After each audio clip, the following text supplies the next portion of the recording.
How you all doing? Everybody all right out there? We're in every nook and cranny across Jamaica, and we're happy to be in your company.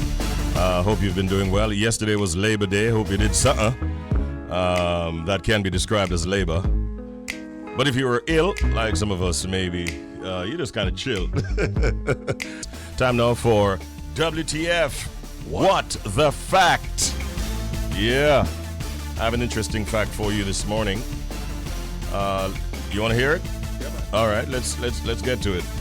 There is a bird called the blue-footed booby. Never heard of that bird before. Never. So let me tell you about it. The blue-footed booby is a marine bird native of subtropical and tropical regions of the eastern Pacific Ocean. They are probably the most whimsical and entertaining animals you'll see, and they can be found on the Galapagos Islands. Blue-footed boobies aren't born with blue feet. Really?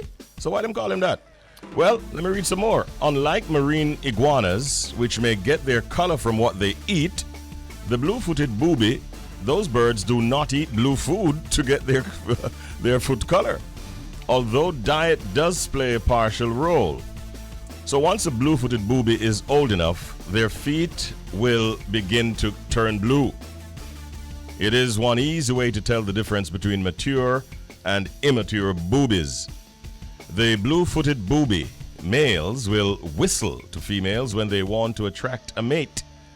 Perhaps one of their most interesting characteristics is how blue-footed boobies, the couples will do a dance in unison by walking side by side and lifting their feet in unison. It's an exaggerated looking walk and quite comical if you're lucky enough to see it.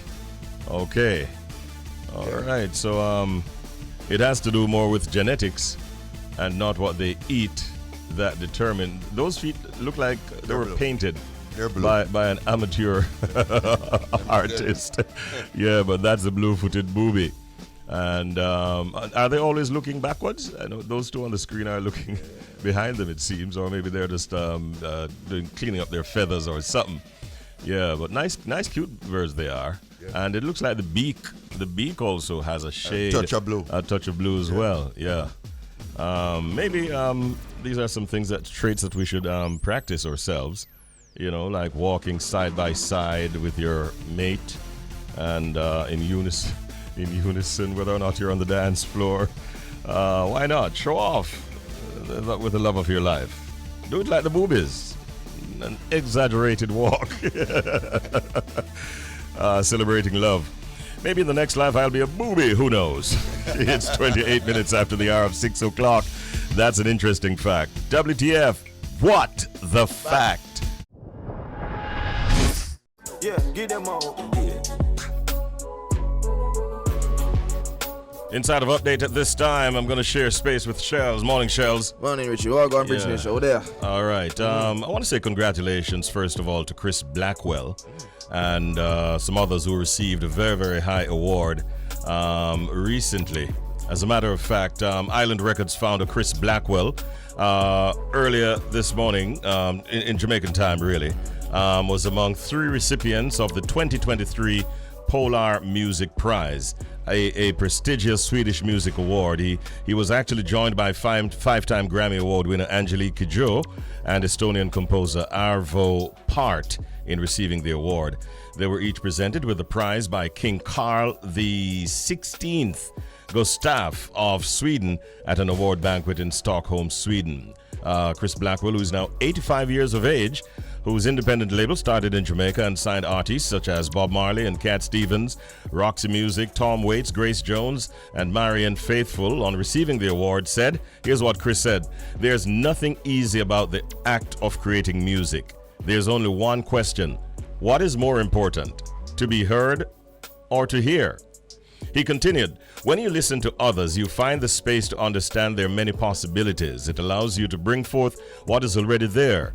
My hope is that we all continue to make music, to use music as a shared human endeavor that evokes joy and delight and connects communities and generations together in a language of harmony. That, I hope, is my legacy with all those I've worked with over the last 50 years. Well said, Chris Blackwell.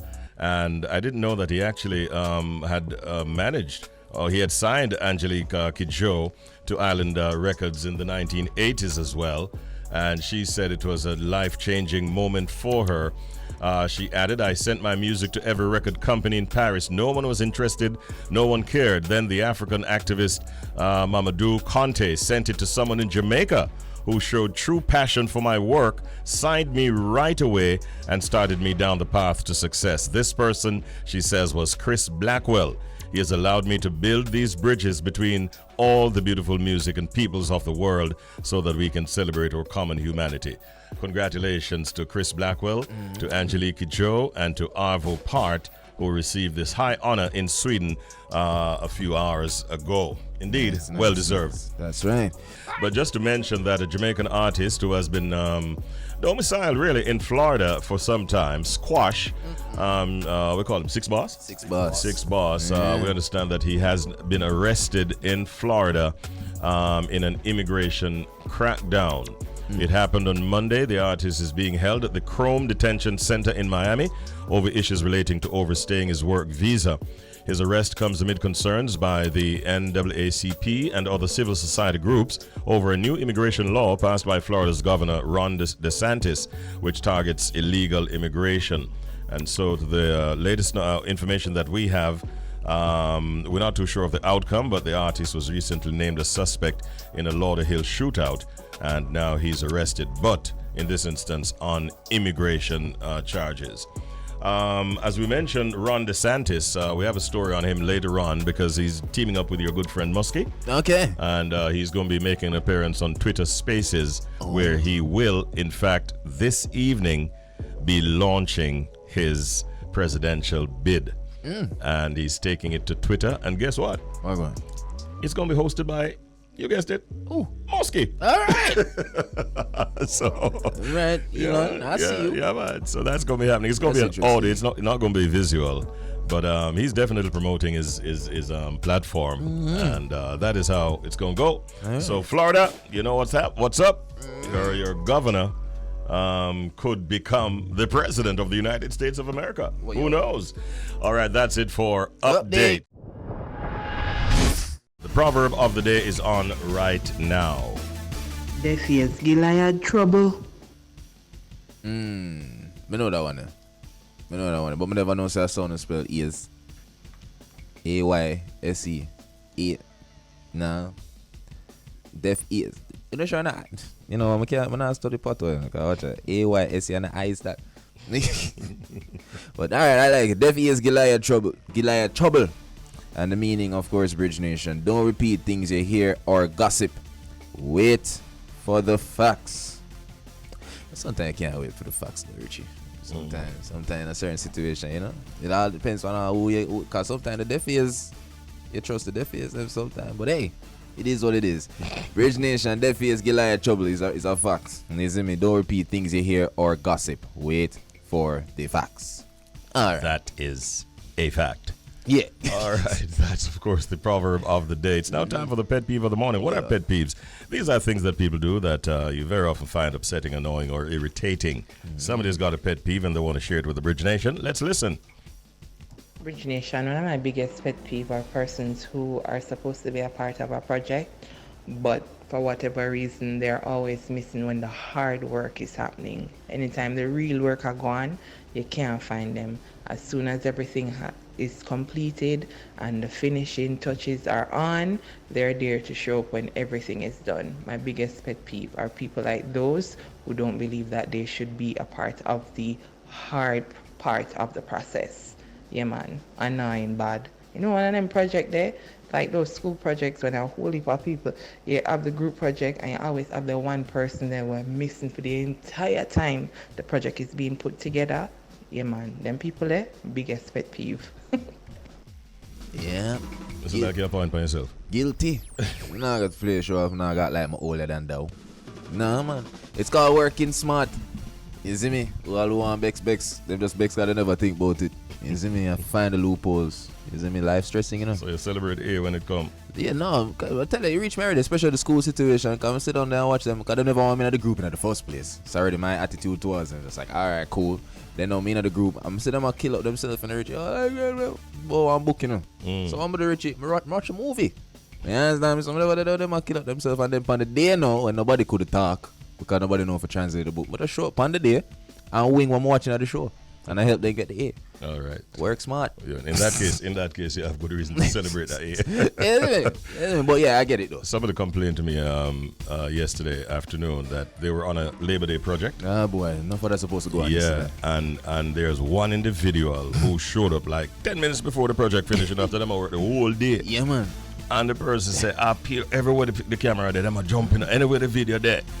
Apparently there were some high officials of the nation there. And them go on like them I work the whole day when them just turn up just for the photo op. Yeah, man. Yeah, that is what that person is talking about. The pet peeves.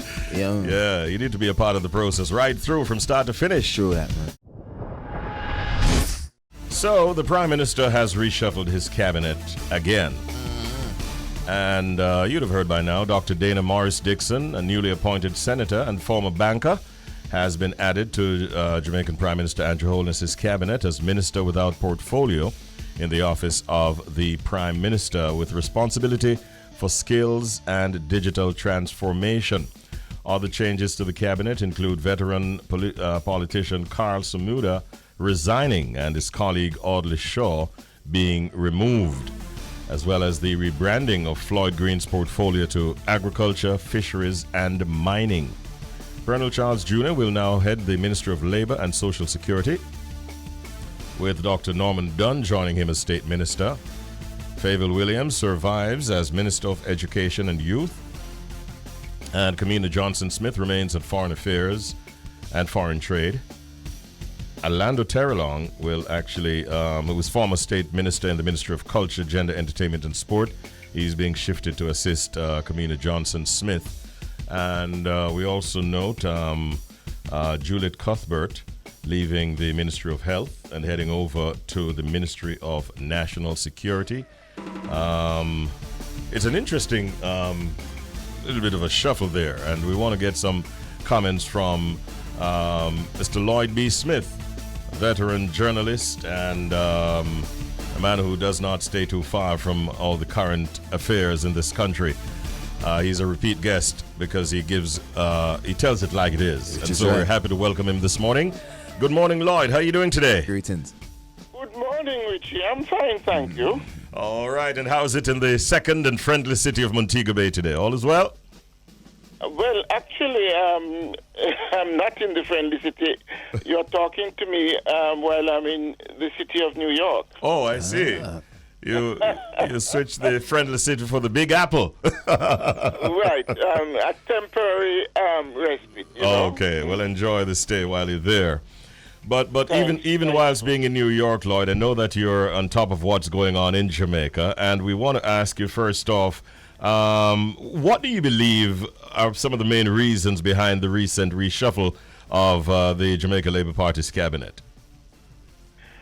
Well, first of all, you'll recall that recent polls had shown that the party was wobbling in terms of its overall popularity ratings, and so this would have been part of an effort to re-energize the party in terms of giving it a new look, or seeking at least to give it a new look. I don't know if there's been much of a new look. So that, I think, would have been one of the uppermost thoughts in the party leader's mind, because elections are due both in terms of local and general in short order. And the level of performance coming from some of the ministers was not too good. As we all know, there has been some amount of, I don't know if it is fatigue or what, you know, in the government structure, and so I suspect that the Prime Minister wanted to, as I said, revitalize the party in some way. Do you to at see least give a these fresh changes? look to Yes. to a very cynical electorate. Do you see some of these changes as a change for change's sake, or change that will be effective to achieve that objective that you mentioned the Prime Minister might have? Well, some of the changes may, in fact, produce some amount of positive results. I was pleased to see that Floyd Green, for example, was put back in the Ministry of Agriculture and Fisheries. In recent talks that I had mentioned that as being a very worthy move to make. I don't think that Colonel Shelz Jr. really had his finger on the pulse there. Much PR, but very little substance. The intriguing one is the VAS now being given additional responsibility of transport. I'm still trying to see in my mind how that one will work out. I don't know if all those portfolios can be sufficiently synchronized under one minister or under one ministry. So that might be a bureaucratic nightmare over time, but one will wait with bated breath to see how that works out. Outside of that, I don't think there was any major surprise, really. Clearly, the Prime Minister, as I've said often, does not have much room in which to shuffle. There is some amount of human resource deficit in the party, notwithstanding its large majority. The Prime Minister is hard-pressed to find enough talent to put in his cabinet, and so he has had to be relying on old horses and one or two fresh ones. The departure of Shaw and Samuda, those were expected. I think both gentlemen have served, and in some instances served well, but they ought not to have waited to be shuffled out. Well, Samuda, I think, jumped at the gun by resigning because he saw what was coming. I would have hoped that Favour Williams would have been relocated. I don't think she has been doing a very excellent job in the Ministry of Education. And another interesting development is Julius Cuthbert going to the Ministry of National Security. I don't know what is the Prime Minister's reasoning there, but that one befuddles me. Marsha Smith is also joining Favour Williams in education. Did that surprise you? And how about Dr. Dana Morris Dixon, who was recently appointed senator and has now been given a ministerial portfolio? Well, the ministerial portfolio that she has been given, it's a new one, isn't it? I can't remember the exact name that it has been given. Digitization, I think, and yeah. Digital transformation. Yes. Right. Well, Digital transformation. In a way, the Prime Minister is forward-thinking because, as you know, we are going into more and more technological advancements. There is the ChatGPT, there is the artificial intelligence, which is going to create all kinds of challenges down the road. And I suspect, these will need specific attention at the national governmental level. So we wait and see how that one pans out. Greetings, Mr. Smith. As it relates to the public's opinion, we the average folk in Jamaica, we aren't supposed to sit and expect any major changes in key portfolio areas like education, health, and finance right away, right? Yes. That is I'm expecting changes there. Yeah. I'm just wondering if we, like the public, because we're seeing the reshuffle, you know how it is when reshuffle is happening. Are we supposed to just right away just expect, some form of effects as it relates to the key portfolio areas like education, health, and finance? Not really. You see, part of the problem, as I said, that the Prime Minister, his deck of cards is very limited to choose from. And the fact is, too, that one of the considerations that the Prime Minister always has to have in mind from a political perspective is that you cannot and ought not to give a ministerial portfolio to a member of Parliament who is not sufficiently safe in his or her constituency. Because remember now that ministerial duties can be very demanding. And when you're going into an election mode, you're thinking about retaining or winning seats, new seats. So the Prime Minister would have to use that as part of his criteria in selecting those persons who would be in ministerial posts. He also has to look at the question of loyalty, because very often those who get ministerial posts get them on the basis of their strong loyalty to the Prime Minister. You know, these are internal factors that come into the mix. And as I've been saying before, there's not much of a room in which he can wiggle. I wouldn't have been surprised if Dr. Chang had been relocated. I don't think anybody in the government now really wants that portfolio. Dr. Chang, I'm sure, has been begged, beseeched to hold on to that portfolio, because it is one of those portfolios that, you know, every minister that has taken that portfolio over the years has turned out to be one of the most unpopular in terms of public opinion. You know, so there are those factors that have to be considered. It's unfortunate, I think, that, you know, usually we only have cabinet reshuffle when elections are around the corner. It's a way of trying to, as I say, boost the overall ratings of the party. But I don't think this reshuffle is going to achieve that, quite frankly. It's par for the course. I don't think there's much that is going to evolve from all of this. It's just another cosmetic. To me, it's more cosmetic than substantial. We also note that Honorable Orlando Terrelong is the new Minister of State in the Ministry of Foreign Affairs and Trade, and Honorable Xavier Main is now the State Minister in the Ministry of Finance and the Public Service. Talk to me a little bit, Lloyd, about the timing of this announcement, when the Prime Minister also used that same occasion to speak to his refusal to accept the increase in salary for the Prime Minister in the new wage contracts. What do you say about the timing of it?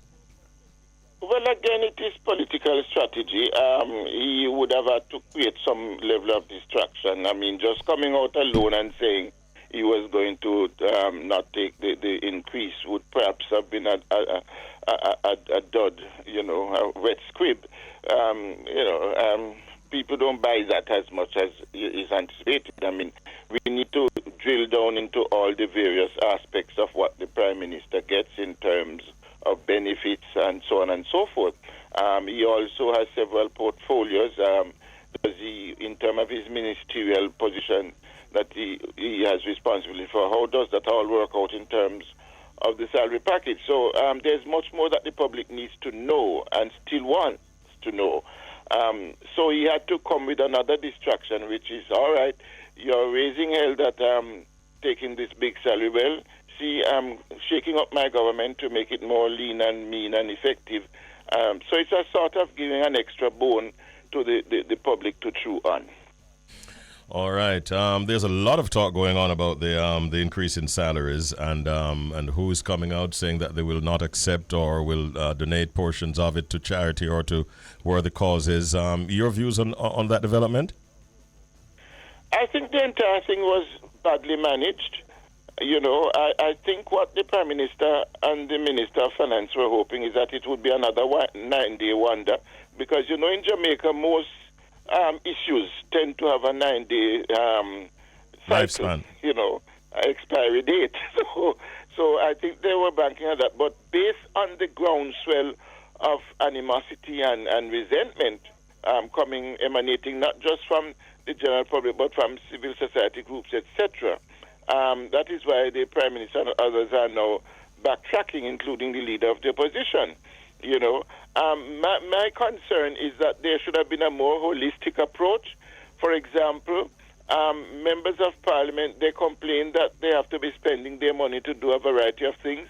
I would have wanted to see a much more modernistic approach. For example, each member of Parliament, there should be a member of Parliament office, which is not painted either in green nor orange, but is the office of the Member of Parliament. So whomever becomes a Member of Parliament as an office where everybody can go to regardless of your political persuasion. As it stands now, part of the tribalism in this country is that if I'm a Labourite, I can't go to a MP office. It shouldn't be so. When a person is elected Member of Parliament, he or she is elected to serve the entire constituency. So I would have loved to see proper offices set up with a secretary, with the necessary technological input to make the office very operative and responsive to the needs of the constituency. And there are several other ways in which some of this grand amount of money could have been spent to enhance the service being given to constituents rather than going straight into the pocket of the MP. Lloyd B, that is why we appreciate having you on. You tell it like it is and how you see it. Thank you very much for talking to us all the way from New York City. Enjoy the rest of your stay and safe journey back home. Take care. It was my pleasure, and all the best to you and your wonderful staff. Take care. Much appreciated. Lloyd B. Smith, ladies and gentlemen, well-known commentator, political commentator, you might say, and also, of course, a journalist par excellence. So let's see if we can make that connection, because I've been saying that we need to go into Kingston, Jamaica. Make that connection with the voice. You have just taken over Kingston, Jamaica. And you buck up on a colleague who has very little voice. You know, it's funny. I was thinking about you yesterday. Yeah.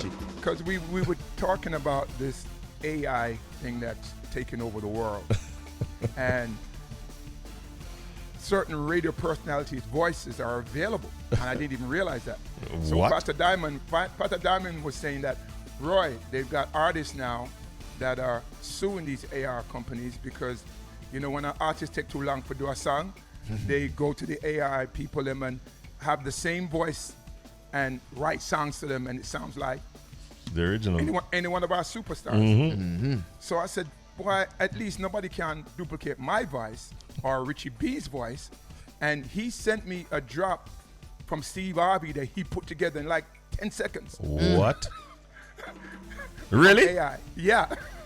This is frightening, you know, Roy. Yeah, No, this is scary. It is. Now, I don't know if we can patent our voices. I definitely think you should do yours, Richie. I'll go see my lawyer when I get off here. No, this is serious. It is serious. It is scary, man. Yeah. You know, modern It's- technology can be a blessing and a curse at the same time. That's right. It's one thing to hear another individual, you know, patterning your Imitating, style and so on. But now when so easily one could actually have you doing a lot of stuff that you would not have done. Yep. Right. I mean, it could be a lot of positive, could be a lot of negative as well. And in some instances, you might not even be able to reap any rewards from none at your. all. So I'm concerned. Yeah, this. Well, with a voice like yours, Richie B, I would be concerned. Like, my voice, nobody really want my voice. So sound like I need to issue a warning. How's New York this morning, by the way? Oh man, New York's getting ready for the big weekend. It's a big weekend here. It's Memorial Weekend, and so many people, so many events, so many people flying into town. You know, I always say a lot of people leave town for the holidays. You know, head to Florida, Orlando, you know, Atlanta, Jamaica, Trinidad, Barbados. But at the same time, this is the capital of the world. This is the capital of Jamaica, Trinidad, Barbados, Haiti, England, France, Germany. So a lot of people come to the tri-state area for the holidays. So as much as many people are leaving town, just as much, if not more, is coming into town for the weekend. So, No best of the best this weekend, as is customary. yeah, that matter of fact, this is the first time in 20 years that I am actually going to be in New York for Memorial Weekend. I'm always in Florida.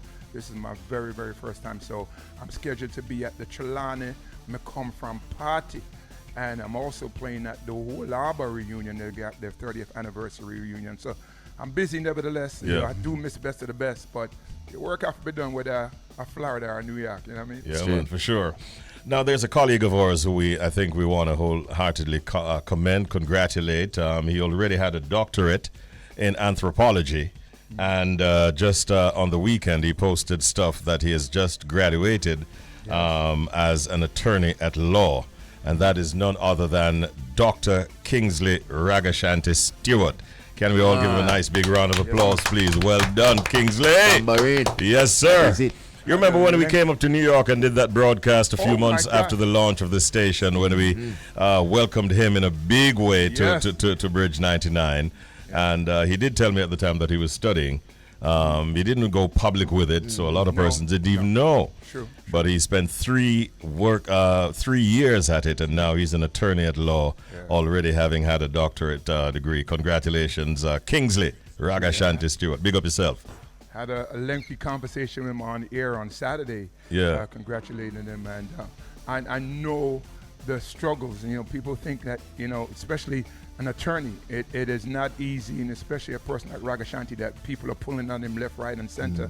So congratulations to Kingsley Cooper. Congratulations to, of course, the big man himself, Mr. Ragashanti, who, by the way, is on Bridge later on tonight, right? That's right, for sure. So we have a guest coming up. I think you have a couple of songs to play, but a beautiful lady has joined us in the studio. She's Donette Smith, and she's the brand manager for Hardware and Lumber. And we'll make the connection between Hardware and Lumber and Reggae Sumfest. And she's got some exciting news for us, so stick around for that. DJ Roy, it's over to you, bro. So, Shelz, we have a beautiful lady who we've been having lively conversation off air, and now we'll get a chance to have her on air speaking to us in her capacity as one of the brand managers at Hardware and Lumber, H&L Rapid True Value. She's here with us in the flesh. We say good morning to Donette Smith. Hi, Donette. How are you doing? Hi, good morning, Richie B and Shelz. Thanks for having me. Our pleasure. We're very happy to have you with us and to tell us some exciting things, some of which we were talking about off the air. But I want you to, first of all, Donette, if you will, establish the connection between H&L Rapid True Value and Reggae Sumfest, because I understand that there is a relationship. Definitely. Well, H&L has a special relationship with Reggae Sumfest. Joseph Bogdanovich, who is the chairman of Down Sound Entertainment, which produces Reggae Sumfest, is a major shareholder of Hardware and Lumber. So while Down Sound builds the vibe with music, we build the vibe with building and construction. All right. Fully established, fully understood. No wonder H&L is one of the presenting sponsors of Reggae Sumfest alongside Caribbean Airlines. And that's a very, very good look indeed. How long? Give us a little bit of history on H&L Rapid True Valley. How long has Hardware Lumber been around? Hardware and Lumber has been around for over 90 years. So I think a lot of people remember the good people to deal with. Yes, we've been around for a very long time. We've evolved from then. We have several businesses now attached to the H&L brand. There's, of course, H&L Rapid True Value, the building and home improvement place. So lumber, building supplies, paint, plumbing, electrical tools, everything for the home you can find at H&L Rapid True Value. Yeah. There's H&L Agro, that's the friend to farmers and gardeners, so everything you need for your agricultural inputs, you find at H&L Agro, along with, of course, the technical expertise to help with all the gardening and farming projects. There's Regency Blinds, custom-made awnings and blinds. There is the new kid on the block, Brown Box, or courier service. Please sign up at brown-box.com. Shop crazy and ship smart. Wow. And our newest addition, Centurion Concrete Products, or block making business. Yes, we're making blocks now. So, you know, that helps us to, of course, supply all the building materials you need, especially through our H&L Rapid True Value stores. Yeah. And, of course, digital solutions, hardwareandlumber.com, customer service. We connect with you wherever you are in the world. I did not know that there was so much, such a degree of diversification going on. Congratulations. Thank you. Yes. And on behalf of the family, thank you. Now, don't you know, so we're in that global connection, the whole of tri-state that you're all going. So my question is, how do you guys continue to cater to the needs of the Jamaican diaspora? Especially, and also, I'm curious to find out, what are some of the concerns you guys have heard over the years, especially coming from the diaspora? Well, I think we've all heard them. So, you know, the person who is living overseas and maybe they're coming home for summer or they're coming home for Christmas and they want to, you know, spruce up the bedroom, spruce up the bathroom so that when they come, they can, you know, be nice and comfortable. They send some money down, you know, say, you know, buy this for me, you know, get the contractor, the tradesman to do this and that. And they say, you know, buy white paint, buy this, buy that. And then when they come home, it's not exactly what they ordered. So that's a big part of the concern, and it's not as convenient for them. They don't have as much control over it. So we like to say no middleman, no hassle. Shop directly at hardwareandlumber.com. If you need advice, we have our customer service team. Yes, they're there to help you. So if you know the size of the bathroom, but you're not exactly sure how much paint you need, our customer service team is here to help you and guide you. You order everything online. If you don't see something online, you can order it through our customer service team, phone, email, WhatsApp, whatever it is, and it gets delivered straight to your site. So when you come home, you know that what you want is what you get, right? Yes. This I think DJ Roy would find quite interesting. Isn't that a fact, Roy? It was one of the questions I wanted to ask. So definitely, I'm quite sure everybody in the tri-state area is saying the same thing. The second half of the question, installation. Do you help with installation? Currently, we do not offer that service in terms of tradesmen, but several of our stores, we have tradesmen and contractors who shop with us, and we can, of course, make those referrals where needed. Okay, great, because believe me, so many people have that story that them send down money for buy this, for buy that. Person gone a stone love him, gone enjoy himself with the money, you come home and nothing are done. So give out that website again that one can go and shop. It's hardwareandlumber.com. So hardwareandlumber.com. Go online, shop, and there are many other ways to connect with us. Customer service at hardwareandlumber.com. That's our email address. WhatsApp, which is international, 876-308-0165. All right, thank you so much. Yeah, this is really good news. And is it like user friendly when you go to the website? Persons don't have to be fearful even if they're not tech savvy. It's user friendly, right? Definitely user friendly. So we have icons, pictures. So if you need lumber, you type in lumber, you see what you need. It's in departments, so paint, lumber, windows, doors, whatever you need, you search, it will come up. So if you don't go to the main navigation from use a search engine, you're fine. If you don't want to use the website, that's fine too. You can call us, email us, WhatsApp us. We can take your order through those mediums as well. All right. So whilst you get ready to accept all of these orders coming in from all over the world, you're also getting ready for Reggae Sumfest, because I know many members of staff and so on will also be assisting. Do you have any particular preference in terms of any of the events for Reggae Sumfest that you're most looking forward to? Is it night 2, night 1? Is it the black and white, the black party, the white party, the sound clash? Oh my gosh, so many events. I'm excited about everything. And H&L, of course, it's primarily through H&L Rapid True Valley will be a major source for building materials to build out that event. Lovely event site at Catherine Hall. We'll be participating in several of the events, starting from the launch, the beach cleanup, and the week-long event from the 16th to the 22nd. We're excited about everything. All right. Looking forward to that. All right. Donette, anything else you wanted to add before you go? I will just add, Reggae Sumfest, several of our H&L Rapid True Valley stores will serve as ticket outlets, so fans can look forward to the announcement of the location. So get your tickets early at H&L Rapid True Valley stores. And again, for the diaspora, remember it's hardwareandlumber.com, and when you shop online, 1% goes to Food for the Poor. That's our Shop for Good initiative. When you shop online at hardwareandlumber.com, 1% will go to the Food for the Poor, and we know they're doing great work in Jamaica to help those in need. Indeed. Yeah? All right, Donna, it was really great meeting you, and thank you for all the information that you shared. Have a wonderful day. Give my regards to some of the people, your colleagues that I know very well, all right? Thank you, Udo, and thank you for having me. It's been a pleasure. All right, Donette Smith, ladies and gentlemen, Bridge Nation from Hardware and Lumber H&L Rapid True Value. She's a brand manager there, and she came armed with a lot of information that you can use. Make sure that you reach out to them and get those orders in, and be on your way to having a happy life. That is it. All right, it's 9:36 and a half. This is Top of the Bridge. Up and go. Time flies when you're having fun. Look at it. We're already at the point where we want to be saying thank you to a number of persons who made appearances on the program this morning. Thank you to Lloyd B. Smith. Lloyd was talking to us from New York City and found the time to talk to us about the cabinet reshuffle that took place recently. We thank him wholeheartedly. We had no winner in the Secret Sound game. Unfortunately, we get a chance to try again tomorrow, and we'd like to close out the week with a winner, so give it your best shot. Remember, there are 3 clues. One is wooden floor, table, and Bucks. All right. Think about it. Join us tomorrow at 7:30 for the Secret Sound game. And of course, at 9:13, we had that global connection with our big bro, DJ Roy, on Irish Jam Radio, and we had a special guest. And it's a Reggae Sumfest sponsor. Big up Donnet Smith, who's the brand manager at H&L Rapid True Value. It's a good vibe.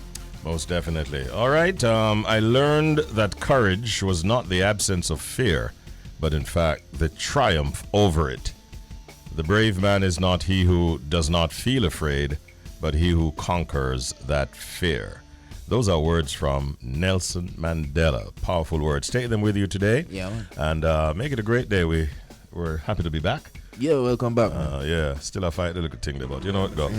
Thank you very much, team, for your support, and thanks most of all to the Bridge Nation. Make it a great day. Stay with us right here on this station. Bye.